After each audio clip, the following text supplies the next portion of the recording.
Dear viewers, in this story, brave officer Henry pursues a dangerous crime lord during an illegal transaction. After being ambushed and seriously wounded, he is rescued by lytuca, a mysterious woman and former undercover informant who brings him to her hidden cabin deep in the forest. As she cares for his injuries, secrets from their past resurface, and a quiet bond begins to grow between them. If you enjoyed this story, don't forget to subscribe to the channel to follow the next episodes.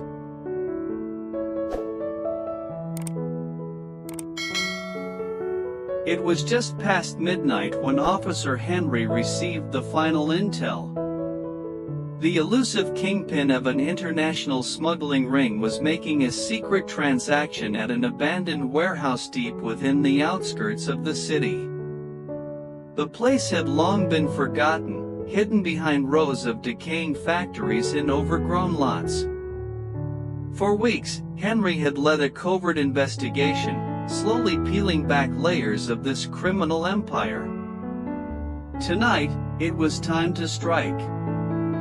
Dressed in tactical black, Henry moved silently through the darkness with his team trailing behind. Every step brought him closer to justice, but also to danger. His heart pounded with a mix of anticipation and instinct. The warehouse loomed ahead, dim lights flickering inside, casting ghostly shadows across cracked cement. Through his earpiece, his team reported, 3 armed men outside, 1 vehicle, high probability the target is inside. Henry gave a silent nod and signaled for a silent breach. But just as he stepped into the clearing, everything went wrong.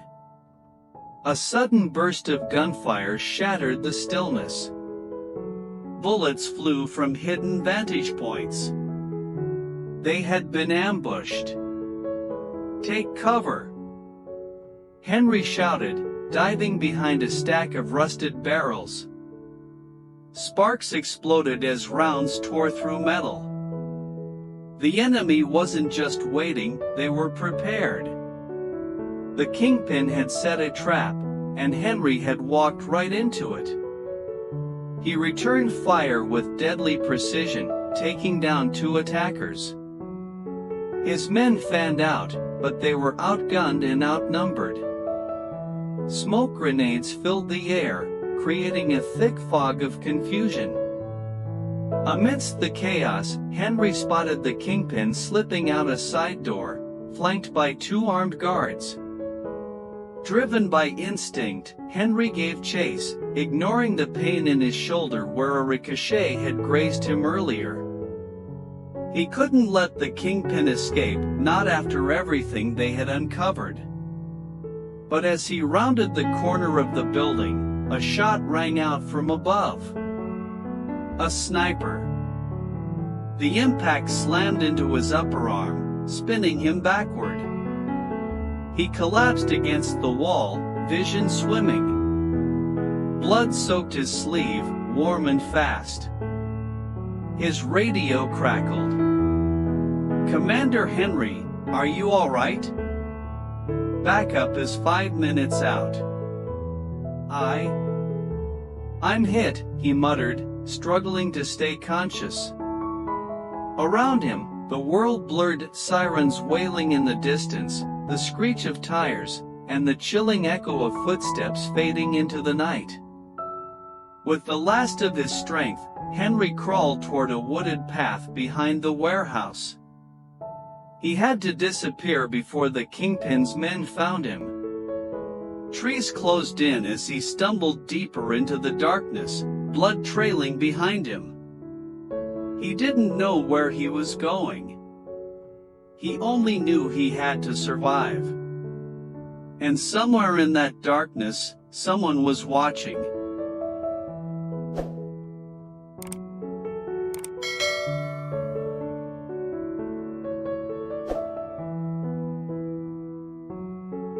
The forest was eerily silent, the only sounds coming from Henry's ragged breathing and the crunch of dead leaves beneath his boots.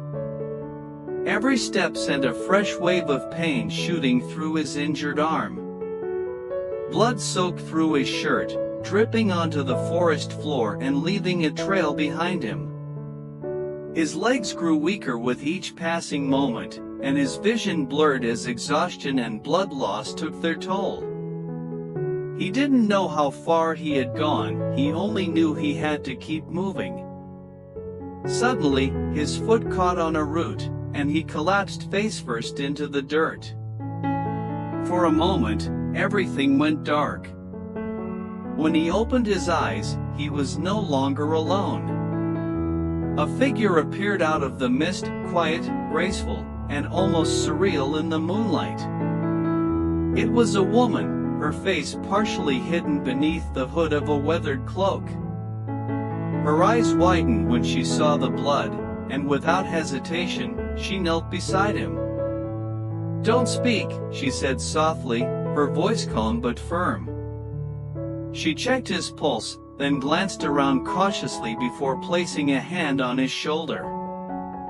"You're going to be all right.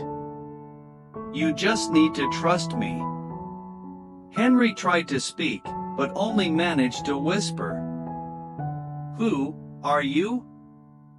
"No time for that," she replied, pulling his good arm over her shoulder. "You're not safe here." Despite his size and weight, the woman was surprisingly strong. With great effort, she helped him to his feet and guided him through the dense woods. They walked, or rather stumbled, for several minutes until they reached a small, secluded cabin hidden beneath a thick canopy of trees. The structure was old but sturdy, with ivy crawling up the wooden walls and a faint glow coming from a lantern inside. Once inside, she laid him gently on a narrow bed and quickly began tending to his wound. Her movements were swift and practiced. She removed his jacket, cut away the fabric around the injury, and carefully cleaned the bullet wound. Henry winced but didn't cry out. He had seen war zones before, but something about this moment felt more intimate, more personal. "You're lucky the bullet passed clean through," she murmured, wrapping his arm in clean bandages. "Another inch and you wouldn't have made it." As she worked, Henry studied her face. She was young, perhaps in her late 20s, with sharp, intelligent eyes and a scar running faintly along her jawline, evidence of a past she didn't speak of. Her hands trembled only slightly as she tied the last knot. "Why are you helping me?" he asked hoarsely. She paused, then met his gaze. "Because once, a long time ago, you helped me, even though you didn't know it." Before he could ask more, his body gave in to the pain and fatigue. His eyes fluttered shut, and darkness claimed him once again, this time, in the safety of her hidden world.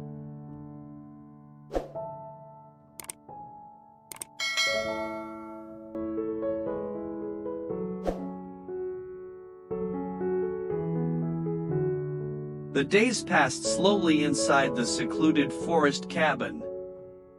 Henry remained bedridden for the first few, waking only for brief moments while the woman, whom he now knew as lytuca, tended to his injuries.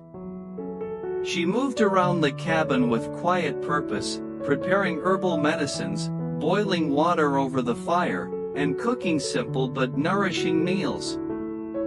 Her presence was both comforting and enigmatic. On the fourth morning, Henry finally sat up, his strength partially returned. The pain in his arm had dulled to a throb beneath the clean bandages Tukai had carefully changed every day. "You're stubborn," she said with a faint smile, setting a tray of hot tea and porridge beside him. "Most men would have passed out long before reaching these woods." Henry managed a tired chuckle. Most men don't chase crime lords into ambushes either. She laughed softly, then grew quiet. As the hours turned into days, Henry and Kai began to talk more. He learned that she had once worked as a confidential informant on a major smuggling case several years ago, one of Henry's first big operations. At the time, her identity had been protected, and she had disappeared afterward to avoid retaliation from the very organization he was now chasing again. "What made you come back?" he asked one evening, the firelight flickering across her face. She hesitated. "I thought I could leave that world behind. But they found my father." Henry blinked. "Your father?" Kai looked down. "He used to work for them under the kingpin. I cut ties with him when I chose to help the police. But recently, I heard rumors that he's being forced back into their service. They're using him to re-establish power in the region. That's why I returned, to find him before it's too late." Henry absorbed her words in silence. The pieces were coming together. Her disappearance from his old case, the renewed activity of the syndicate, the ambush, this was no coincidence. The web of crime they had both tried to escape was drawing them back in. "I have to stop him," Henry said firmly, despite the pain in his arm. "This kingpin, he nearly killed me. He's hurting people. Your father may still be redeemable, but that man must be brought to justice." Kai nodded. "I'll help you. But we have to be smart. You're not ready to fight yet." In the quiet that followed, something shifted between them. The bond they were forming was no longer just built on shared secrets and danger, but something deeper. In those quiet nights by the fire, while the world beyond the forest searched for Henry's body or his enemies plotted their next move, something gentle began to grow. Not just trust, not just loyalty, but love, fragile and uncertain, blooming between two wounded souls in hiding.